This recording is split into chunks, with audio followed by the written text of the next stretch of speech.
পরাধীন ভারতের অন্যতম অত্যাচারী ম্যাজিস্ট্রেট কিংসফোর্ডকে মারার দায়িত্ব দেওয়া হয় মাত্র ১৮ ও ১৯ বছরের দুটো বাচ্চা ছেলের হাতে। সেই মতো তারা ৩০ এপ্রিল ১৯০৮-এ পৌঁছে যায় বিহারের মুজফ্ফরপুরে। সেখানে তারা কিংসফোর্ডের গাড়ি লক্ষ্য করে বোমও মারে। বোম ফাটেও একদম সঠিক নিশানায়, কিন্তু কিংসফোর্ডের কপাল জোরে সে বেঁচে যায়। তার বদলে মারা যায় দুজন ইংরেজ মহিলা। এই অপরাধে দুজনই ধরা পড়ে, একজন প্রফুল্ল চাকি, যিনি নিজের বন্দুকের গুলিতে নিজের প্রাণ দেন, আর একজন ক্ষুদিরাম বোস, যাকে পরাধীন ভারতের ইতিহাসে সবথেকে কম বয়সে ফাঁসি দেওয়া হয়। কিন্তু এখন প্রশ্ন হচ্ছে, কে এই কিংসফোর্ড? তারা কিংসফোর্ডকে মারতে গেলই বা কেন? এত প্ল্যান করার পরেও সে বেঁচে গেল কিভাবে? কিভাবে ধরা পড়ল ক্ষুদিরাম ও প্রফুল্ল চাকি? তো চলুন আজ জানা যাক ভারত মায়ের দুই বীর সন্তানের কাহিনী। ১৮৮৯ সালের ৩রা ডিসেম্বর অবিভক্ত বাংলার মেদিনীপুরের মোহবনী গ্রামে জন্ম হয় ক্ষুদিরাম বসুর। বাবা তৈলক্ষ্যনাথ ও মা লক্ষ্মীপ্রিয়া দেবীর ক্ষুদিরামকে নিয়ে মোট ৬টি সন্তান ছিল, ৩টি মেয়ে ও ৩টি ছেলে। জন্মের পরই ক্ষুদিরামের বাবা মা তাকে তার বড় দিদি অপরূপা দেবীর কাছে মাত্র ৩ মুঠো খুদের বিনিময়ে বিক্রি করে দেয়। অ্যাকচুয়ালি হয়েছিলটা কি, ক্ষুদিরামের জন্মের আগে তাদের ২ সন্তানের জন্ম হয়, কিন্তু জন্মানোর কিছুদিনের মধ্যেই তারা মারা যায়। তাই সেই বিপদের সম্ভাবনাকে নির্মূল করতে তখনকার দিনের প্রচলিত সংস্কার অনুযায়ী লক্ষ্মীপ্রিয়া দেবী সদ্যজাত সন্তানের ওপর থেকে সমস্ত লৌকিক অধিকার ত্যাগ করে এবং ৩ মুঠো খুদের বিনিময়ে বড় মেয়ে অপরূপা দেবীর হাতে তার সমস্ত দায়িত্ব তুলে দেন। যেহেতু খুদের বিনিময়ে তাকে কেনা হয়, তাই তার নাম রাখা হয় ক্ষুদিরাম। এরপর মাত্র ৫ বছর বয়সে মা ও তার ঠিক পরের বছরে বাবা মারা যায়। তারপর থেকেই ক্ষুদিরাম বসু দিদি অপরূপা দেবীর কাছেই মানুষ। এদিকে তখন ভারতবর্ষকে ইংরেজদের গোলামি থেকে মুক্ত করতে পুরো দেশ জুড়ে একটা আন্দোলনের ঝড় ওঠে, আর সেটা সবথেকে বেশি হয় বাংলার বুকে। অরবিন্দু ঘোষ, বারীন্দ্র ঘোষ, সিস্টার নিবেদিতা, এছাড়াও আরও বেশ কিছু বিপ্লবীর নেতৃত্বে বাংলার বুকে অনুশীলন সমিতি, যুগান্তর দল নামে বেশ কিছু গুপ্ত সংগঠন তৈরি করা হয়, যেখানে ওপরে ওপরে দেখানো হতো যে এগুলো যুব সমাজের শরীরচর্চার জন্য তৈরি, কিন্তু ভিতরে গোপনে গোপনে ইংরেজদেরকে দেশ থেকে তাড়ানোর পরিকল্পনা করা হতো। ঠিক এই সময়ের আশেপাশে অর্থাৎ ১৯০২-১৯০৩ সাল নাগাদ অরবিন্দু ঘোষ ও সিস্টার নিবেদিতা মেদিনীপুর আসে। এখানেও তারা বেশ কিছু জনসমাবেশ ও গুপ্ত সংগঠন তৈরি করেন, আর এই গুপ্ত সংগঠনের দায়িত্ব পড়ে সত্যেন বসু ও হেমচন্দ্র কানুনগোর ওপর। এই হেমচন্দ্র কানুনগোর নামটা মনে রাখবেন, পরে মুজফ্ফরপুরে কিংসফোর্ডকে বোম মারার পিছনে এনার বিরাট বড় হাত আছে। যাই হোক, মেদিনীপুরের বুকে এই যে জনসমাবেশগুলো হয়, তার প্রভাব পড়ে ছোট্ট ক্ষুদিরামের মনে। আস্তে আস্তে ক্ষুদিরাম যত বড় হতে থাকে, তার মনে যেন ভারত মাকে স্বাধীন করার স্বপ্ন আরও তীব্র হতে থাকে। ছোট থেকে সে পড়াশোনাতে খুব একটা ভালো না হলেও শারীরিক বা মানসিকভাবে তার বয়সের আর ৫টা বাচ্চার থেকে সে অনেকটাই স্ট্রং ছিল। এদিকে হেমচন্দ্র কানুনগো, যিনি পেশাতে একজন শিক্ষক ছিলেন, তার উপর দায়িত্ব পড়ে এই গুপ্ত সমিতির বিপ্লবীদের গোপনে বন্দুক যোগান দেওয়া ও তা চালাতে শেখানো। আর এই খবর পৌঁছে যায় ক্ষুদিরামের কানে। যখন ক্ষুদিরামের বয়স ১২ কিংবা ১৩, তখন তার দেখা হয় হেমচন্দ্র কানুনগোর সাথে। প্রথম দেখাতেই সে তার কাছে একটা বন্দুক চেয়ে বসে। তার দাবি সে সাহেব মারবে। শুরুতেই কথাটা শুনে কানুনগো কিছুটা হকচকিয়ে যায়, কারণ এত গোপন কথা এতটুকু বাচ্চার কাছে পৌঁছলো কিভাবে, আর সে জানলই বা কিভাবে যে তার কাছে বন্দুক আছে। যদিও তিনি তাকে ধমকে দেয়, কিন্তু ক্ষুদিরামের ভাবটা এমন ছিল যে ইংরেজরা ভারতের ওপর যে অন্যায় অত্যাচার করেছে তার প্রতিশোধ তাকে নিতেই হবে। এখান থেকেই পড়তে শুরু হয় ক্ষুদিরামের ওপর বিপ্লবীদের নজর। এরপর সত্যেন বসু, যিনি বিপ্লবী কর্মযোগ্য ও গুপ্ত সমিতির অন্যতম প্রধান নেতা ছিলেন, তার হাত ধরে ক্ষুদিরাম গুপ্ত অনুশীলন সমিতিতে যোগ দেন। এদিকে ১৯০৪ সালের শেষ থেকে বাংলায় ইংরেজদের বিরুদ্ধে আন্দোলনের চাপ এত বেড়ে যায় যে বাংলার রাজনীতি ক্রমশ উত্তপ্ত হয়ে ওঠে। ব্রিটিশ শাসকরা এইটুকু বুঝতে পারে যে কোনো উপায়ে এই আন্দোলন থামাতে না পারলে পরে পুরো দেশ জুড়ে আন্দোলন এত বেড়ে যাবে যে তাদেরকে ভারত ছেড়ে পালানো ছাড়া আর কোনো উপায় থাকবে না। ব্যাস, আর কি, এই আন্দোলনকে থামাতে ইংরেজরা তাদের সবথেকে জঘন্য রাজনৈতিক চাল চালে, ডিভাইড অ্যান্ড রুল পলিসি, অর্থাৎ ধর্ম ও শাসন পরিচালনার নামে বাংলাকে ভেঙে দুভাগ করে দাও। যদিও বঙ্গভঙ্গ থামাতে পুরো বাংলা জুড়ে প্রতিবাদের ঝড় ওঠে, গ্রামে গঞ্জে, নগরে বন্দরে, অফিস কাচারি, স্কুল কলেজ সব জায়গাতেই এর প্রতিবাদ শুরু হয়। ৭ই আগস্ট কলকাতার টাউন হলে বিদেশি পণ্য বয়কটের সিদ্ধান্ত নেওয়া হয়। ২৭শে সেপ্টেম্বর কলকাতার ময়দানে বিশাল জনসভা হয়। ঢাকাতেও সেম মিটিং মিছিল প্রতিবাদ হয়। রবীন্দ্রনাথ ঠাকুর রাখিবন্ধন উৎসব শুরু করেন। দেশবন্ধু চিত্তরঞ্জন, রবীন্দ্রনাথ ঠাকুর, অরবিন্দু ঘোষ প্রতিবাদে রাস্তায়ও নামে, বাট আলটিমেটলি কোনো রেজাল্ট হয় না। লর্ড কার্জন এটা ক্লিয়ার করে দেয় যে partition of Bengal is a settle fact and ১৯০৫-এর ১৬ই অক্টোবর বাংলা ভাগের সরকারি আদেশ দেওয়া হয়। হাজার চেষ্টার পরেও হয়তো বঙ্গভঙ্গ কোনোভাবে থামানো যায়নি, কিন্তু বিপ্লবীদের মধ্যে ইংরেজদেরকে দেশ ছাড়া করার লড়াই আরও তীব্র হয়ে ওঠে, যার মধ্যে অন্যতম ছিল ১৬ বছরের যুবক ক্ষুদিরামের লড়াই। ক্ষুদিরাম গ্রামে গ্রামে ঘুরে ছাত্রদের দলবদ্ধ করে বিলাতি বস্তে আগুন লাগানো, বিদেশি পণ্য বোঝাই নৌকা জলে ডুবিয়ে দেওয়া, বিদেশি চিনি বা লবণ লুট করে নেওয়া শুরু করে দেয়। এমনকি সে তো ব্রিটিশ পুলিশের একটা কনস্টেবলকে ঘুষি মেরে নাক মুখও ফাটিয়ে দেয়। বিচারে তার ফাঁসি বা যাবজ্জীবন কিছু একটা হতে পারত, কিন্তু সত্যেন বসুর বুদ্ধিতে ক্ষুদিরাম সে যাত্রায় বেঁচে যায়। হয়েছিলটা কি, বঙ্গভঙ্গের কিছু মাস পর 1906-এর ফেব্রুয়ারি মাসে মেদিনীপুরের একটা কৃষি শিল্প মেলাতে বিপ্লবী চিন্তাধারাকে সাধারণ মানুষের মধ্যে প্রচার করার জন্য গুপ্ত সমিতি সত্যেন বসুর লেখা সোনার বাংলা নামে একটা প্রচারপত্র বিতরণের সিদ্ধান্ত নেয়, আর তার দায়িত্ব পড়ে ক্ষুদিরামের ওপর। মেলার শেষ দিনে ম্যাজিস্ট্রেট WD ওয়েস্টন পুরস্কার দিতে আসছে জেনেও ক্ষুদিরামের মনে না ছিল কোনো ভয়, না ছিল কোনো চিন্তার ছাপ। সে নির্ভয়ে বই বিলিয়ে যায়। শেষে পুলিশ তাকে ধরতে এলে কনস্টেবলের মুখে গোটা কয়েক ঘুষি মেরে তার নাক মুখ ফাটিয়ে দেয়। কিন্তু সত্যেন বসু সাথে সাথে বুদ্ধি কাটিয়ে পুলিশকে মিথ্যে করে বলেন যে ক্ষুদিরাম ম্যাজিস্ট্রেটের ছেলে, তাই পুলিশ তাকে অ্যারেস্ট করতে প্রথমে ভয় পায়। সেই সুযোগে সে পালিয়েও যায়। যদিও পরে আদালতে এর জন্য সত্যেন বসুকে জবাবদিহি করতে হয় এবং তার জন্য 1 এপ্রিল তার সরকারি চাকরিও চলে যায়।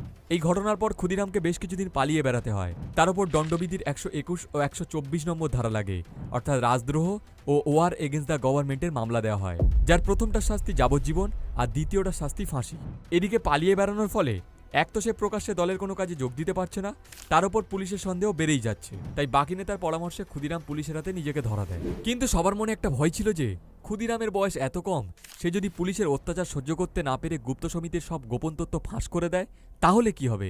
বাট ক্ষুদিরাম তো ক্ষুদিরামই, না তার মনে বিন্দুমাত্র ভয়ের কোনো চিহ্ন ছিল, না তার মুখে চিন্তার ছাপ। উল্টে হাসি মুখে সে জেলে যায়। যদিও শেষ পর্যন্ত সরকার পক্ষ তাদের অভিযোগ ভালোভাবে প্রমাণ করতে পারল না, তার উপর তার বয়সও কম, তাই সরকার মামলা তুলে নেয়। অ্যান্ড 16 মে ক্ষুদিরামের মুক্তির আদেশ দেওয়া হয়। যে ব্রিটিশ আমলে মানুষ সরকারের বিপক্ষে একটা টু শব্দ পর্যন্ত করতে পারে না, সেখানে ইংরেজদের পুলিশকে মেরেছে, তাও আবার 16-17 বছরের একটা ছেলে। সো এই খবর হু হু করে চারিদিকে ছড়িয়ে পড়ে, আর ক্ষুদিরাম স্বাধীনতা সংগ্রামীদের মধ্যে একজন হিরো হয়ে ওঠে।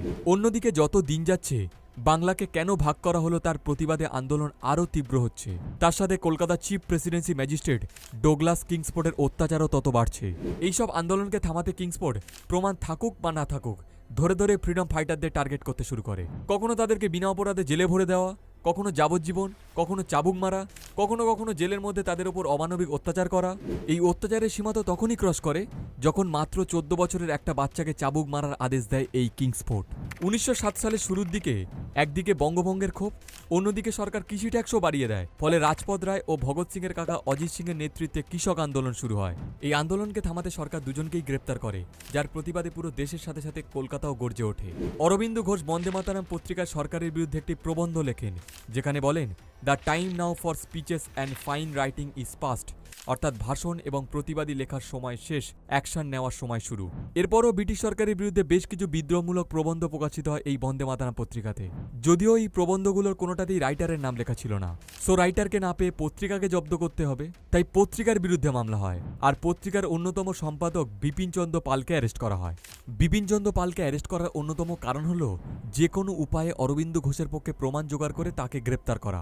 কারণ তখন কলকাতার বুকে যত বিপ্লবী ক্রিয়াকলাপ হচ্ছে তার অন্যতম প্রধান মাথা ছিলেন এই অরবিন্দ ঘোষই।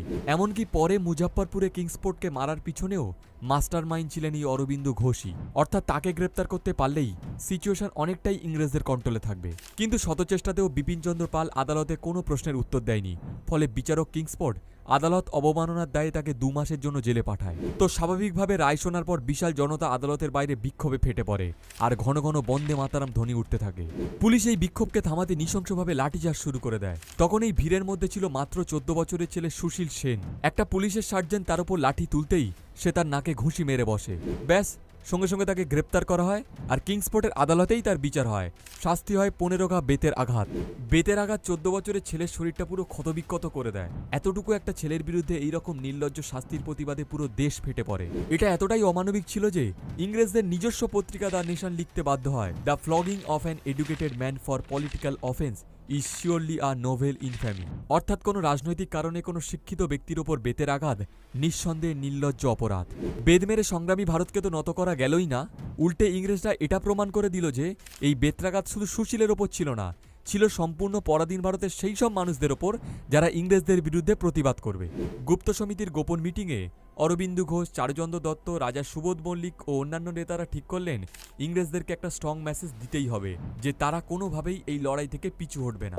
আদেশ দেওয়া হলো কিংসফোর্ডকে হত্যার। প্ল্যান করা হলো নতুন বইয়ের ভিতরে বোম রেখে কিংসফোর্ডের অফিসে পাঠানো হবে। যেই সে বইটা খুলবে, ব্যাস, প্ল্যান সাকসেসফুল। কিন্তু গোপনে ব্রিটিশ অফিসিয়ালদের কাছে এই খবর পৌঁছে যায়। সো তারা বিপ্লবীদের নজর থেকে তাকে সরিয়ে রাখতে কলকাতা থেকে বহুদূর বিহারের একটা রিমোট ডিস্ট্রিক্ট মুজাফফরপুরে তাকে ট্রান্সফার করে দেয়। প্ল্যান অনুসারে বোম বাঁধা বই তো অফিসে পৌঁছে যায়, কিন্তু কিংসপোর্ট অলরেডি ট্রান্সফার হয়ে মুজাফফরপুরে চলে যায়, অর্থাৎ ফার্স্ট অ্যাটেম্প ফেল করে যায়। কিন্তু সময় যত এগোতে থাকে ইংরেজ পুলিশের নজরদারি তত করা হতে থাকে। এক তো বিপ্লবীদের কার্যকলাপ চালাতে বেশ কিছু শক্তিশালী বোমের দরকার, তার উপর ব্রিটিশদের নজর এড়িয়ে তা জোগাড় করা দিনের পর দিন নেক্সট টু ইম্পসিবল হয়ে ওঠে, অর্থাৎ দলেরই কাউকে বোম তৈরির কৌশল জানাটা খুব দরকার। সেই প্রয়োজনে হেমচন্দ্র কানুনগোকে প্যারিসে পাঠানো হয়। সেখানে তিনি বেশ কয়েকদিন থাকার পর রাশিয়ার একটা আননোন পার্সনের সাথে দেখা হয়। তার কাছে কয়েক মাস ধরে বোম তৈরির কৌশল শিখে ফাইনালি ভারতে ফেরেন। এদিকে কিংসপোর্টের খোঁজে বিপ্লবীদের নজর চলে যায় বিহারের মুজাফফরপুর পর্যন্ত। অ্যাট এনি কস্ট তাকে শাস্তি দিতেই হবে। কিন্তু এই গুরুদায়িত্ব কার ওপর দেওয়া যায়, এই নিয়ে বিপ্লবীদের মধ্যে একটা গভীর চিন্তার ছাপ পড়ে। কারণ যদি সে কোনোভাবে ধরা পড়ে আর গুপ্ত সমিতি সম্পর্কে মুখ খুলে দেয়, তাহলে সবাই একসাথে শেষ। মানে এমন কাউকে বাঁচতে হবে যাকে সহজে দমানো সম্ভব নয়। প্রথমে যাকে সিলেক্ট করা হয় তিনি ১৯ বছরের ছেলে প্রফুল্ল চাকি। দ্বিতীয় জনের নাম উঠতেই মনে পড়ে যায় ফাঁসি বা যাবজ্জীবন হতে পারে জেনেও হাসতে থাকা মুখ আর উজ্জ্বল দুটো চোখের কথা, অর্থাৎ ১৮ বছরের বাংলার সেই দামাল ছেলে ক্ষুদিরাম বোস। ক্ষুদিরামের কাছে যখন এই খবরটা পৌঁছয় তখন সে আনন্দে পুলকিত, কারণ যে স্বপ্ন এতদিন ধরে বুকে রেখেছিল তা পূরণের সময় এসে গেছে। দুজনে যথাসময়ে ১৯০৮-এর ১০ কিংবা ১১ই এপ্রিল নাগাদ বিহারের মুজাফফরপুরে পৌঁছে যায়। সঙ্গে নেয় 6 আউন্স অব ডাইনামাইট, একটা ডিটোনেটর, একটা ব্ল্যাক পাউডার ফিউজ আর ৩টে রিভলভার। সেখানে পৌঁছে তারা মতিঝিল অঞ্চলে কিশোরীমোহন বন্দ্যোপাধ্যায়ের ধর্মশালায় এসে ওঠেন এবং দুজনে দুটো ছদ্মনাম নেয়। ক্ষুদিরাম হয় হরেন সরকার আর প্রফুল্ল চাকি হয় দীনেশ রায়। এখান থেকে তারা কয়েক সপ্তাহ ধরে কিংসপোর্টের গতিবিধিকে লক্ষ্য রাখতে শুরু করে। এদিকে প্রাণনাশের আশঙ্কায় ম্যাজিস্ট্রেটের গতিবিধিকে নিয়ন্ত্রণ করে দেওয়া হয়, অর্থাৎ তার যাওয়ার জায়গা মাত্র ৩টে: বাড়ি, কোর্ট আর ক্লাব। তার প্রতিদিনের রুটিনটা অনেকটা এইরকম ছিল: সকালে বাড়ি থেকে কোর্ট, বিকেলে কোর্ট ছেড়ে বাড়ি, দেন সন্ধ্যায় বাড়ি থেকে ক্লাব, তারপর ৮টা-৯টা নাগাদ আবার বাড়ি ফিরে আসা। কোর্টে মারা কোনোভাবেই সম্ভব নয়, কারণ সেখানে অনেক মানুষের ভিড়, ফলে নিরাপরাধ মানুষের প্রাণ যাওয়ার সম্ভাবনা আছে। সো বাকি রইল ক্লাব। ফাইনালি ১৯০৮-এর ৩০শে এপ্রিল সেই সুযোগ এসে যায়। প্রতিদিনের মতো সন্ধ্যায় কিংসপোর্ট নিজের ঘোড়ার গাড়ি চড়ে ক্লাবে যায়। ক্ষুদিরাম ও প্রফুল্ল চাকি সেই সুযোগে তার ফেরার জন্য রাস্তার পাশে অন্ধকারে একটা গাছের নিচে অপেক্ষা করতে থাকে। রাত তখন প্রায় ৮:৩০, অর্থাৎ কিংসপোর্টের বাড়ি ফেরার সময়। তার গাড়ি ক্লাব থেকে বেরিয়ে ক্ষুদিরামের কাছাকাছি পৌঁছানো মাত্র ক্ষুদিরাম গাড়ি লক্ষ্য করে বোম ছুড়ে মারে। বিকট আওয়াজ করে বোম ফাটে, পুরো গাড়ি দাউ দাউ করে জ্বলে ওঠে। কারোর বাঁচার কোনো সম্ভাবনা নেই। তার মানে প্ল্যান সাকসেসফুল। সো যত তাড়াতাড়ি সম্ভব তাদেরকে ওই জায়গা ছেড়ে পালাতে হবে, যাতে কেউ সন্দেহ না করে। তাই দুজনে আলাদা হয়ে দুদিকে চলে যায়। কিন্তু এবারও কিংসপোর্ট বেঁচে যায়। মানে ওই ঘোড়ার গাড়িতে সে ছিল না, ছিল এক ব্রিটিশ ব্যারিস্টার পিঙ্গল ক্যানেডির মেয়ে আর বউ। দুটো গাড়ি দেখতে অনেকটা সেম হয়। ক্ষুদিরাম ভাবেন যে এটাই কিংসপোর্টের গাড়ি, কিন্তু আসল গাড়িটা ছিল ঠিক এর পিছনেরটা। এরপরেই ঘটনা পুরো শহরে ছড়িয়ে পড়ে। স্টেশনে, রাস্তায় পুলিশের কড়া পাহারা বসানো হয়, যাতে কোনোভাবে কেউ পালাতে না পারে। এদিকে ক্ষুদিরাম সারা রাত খালি পায়ে হেঁটে ২৫ মাইল পথ পেরিয়ে সকাল ৮টা নাগাদ ওয়াইনি স্টেশনে এসে পৌঁছয়, যার বর্তমান নাম ক্ষুদিরাম বোস পুসা রেলওয়ে স্টেশন। সারা রাতের ক্লান্তি, তার উপর পিপাসায় গলা শুকিয়ে কাঠ, তাই স্টেশনের বাইরে একটা দোকানে জল খেতে যাবেন এমন সময় দুটো কনস্টেবল এসে হাজির। রুক্ষ শুকনো দেহ, চোখে মুখে ক্লান্তির ছাপ আর খালি নোংরা পা দেখেই তাদের সন্দেহ হয়। তারপর ২-৪টে কথাতেই তারা বুঝতে পারে যে ইনি সেই ছেলে যে গত রাতের ঘটনার সাথে যুক্ত। ব্যাস, তারা তাকে আটক করে। ক্ষুদিরাম অনেক ধস্তাধস্তি করে পালানোর চেষ্টা করে, বাট কোনো ফল হয় না। ক্ষুদিরামকে গ্রেপ্তার করে মুজাফফরপুরে আনা হয়। তার কাছ থেকে পাওয়া যায় দুটো রিভলভার, ৩৭ রাউন্ড গুলি, ৩০ টাকা, ভারতীয় রেলের একটা ম্যাপ ও ট্রেন টাইমলাইনের একটা পাতা। অন্যদিকে প্রফুল্ল চাকি ১লা এপ্রিল দুপুর নাগাদ সমস্তিপুর স্টেশনের কাছাকাছি পৌঁছয়। তারও অবস্থা সেম, ক্লান্ত ঝরঝরে শরীর। সেখানে তাকে দেখতে পায় একজন স্থানীয় বাঙালি ত্রিগুণাচরণ ঘোষ। এমন অবস্থা থেকে তার বুঝতে বাকি থাকে না যে এই ছেলেও কোনো না কোনোভাবে মুজাফফরপুর বোম কেসের সাথে যুক্ত। যদিও তিনি প্রফুল্ল চাকিকে বাঁচানোর আপ্রাণ চেষ্টা করে। প্রথমে তাকে বাড়ি নিয়ে গিয়ে স্নান খাওয়া দাওয়া করিয়ে ফ্রেশ করায়, তারপর নতুন জামাকাপড় পরিয়ে ট্রেনের টিকিট কেটে রাতের অন্ধকারে কলকাতায় ফিরে যাওয়ার ব্যবস্থা করেন। কিন্তু আলটিমেটলি এখানেও ভাগ্য সাথ দেয়নি। প্রফুল্ল চাকি সমস্তিপুর থেকে মোকামাঘাটে ট্রেন ধরে। পরিকল্পনা ছিল সেখান থেকে স্টিমারে নদী পেরিয়ে হাওড়াগামী ট্রেন ধরে সোজা কলকাতায়।